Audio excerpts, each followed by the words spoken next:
5 minutes of pure, unfiltered humanity. Trust me, by the end of this, you'll be racing to hit play, because this film doesn't spoil you with twists, it rewards you with truth.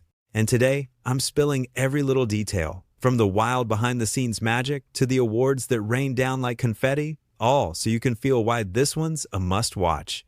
Let's jump in. Picture this. It's 2002, and a visionary director named Richard Linklater. Yeah, the guy behind hits like Slacker, Dazed and Confused, and the Before trilogy, has this crazy idea brewing.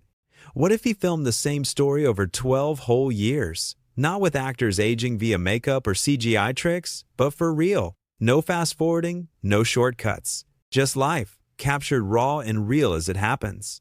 Linklater, born in Houston, Texas in 1960, grew up obsessed with capturing the everyday poetry of existence. He's the king of slice-of-life cinema, you know?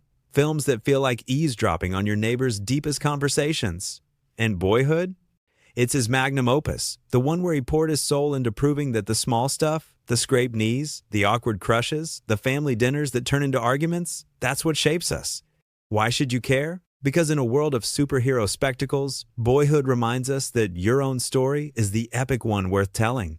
It's not about explosions, it's about evolution, and it'll hit you right in the feels without ever raising its voice.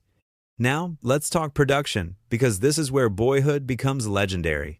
Filming kicked off in May 2002 inches Houston, Texas, the heart of it all, and wrapped up in 2013, spanning exactly 12 years to mirror the journey from first grade to college.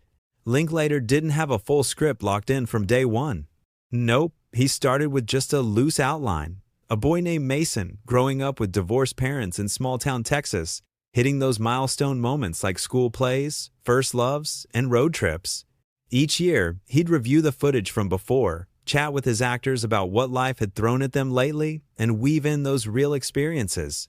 It was like collaborative storytelling on steroids, improv baked into the bones of the film. The crew would reunite once or twice a year for just 3 or 4 days of shooting, with 2 months of pre-production to scout locations and 1 month of post each time. Total budget?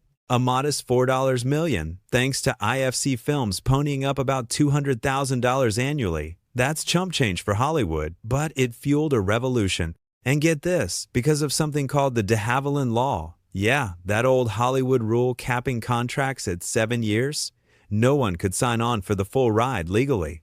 Linklater had to sweet-talk his stars year by year, even joking with Ethan Hawke that if he kicked the bucket mid-project, Hawke would have to direct the rest. Talk about commitment. They shot everything on 35mm film, Linklater's insistence, to keep that warm, consistent glow, no jumping to digital HD midway, which could have made the visuals feel like a patchwork quilt. Costume designer Kari Perkins was a wizard too. She'd pore over old footage annually to ensure no outfit repeated awkwardly, keeping the timeline seamless. The title? Originally 12 years, but they scrapped that after 12 Years a Slave dropped in 2013.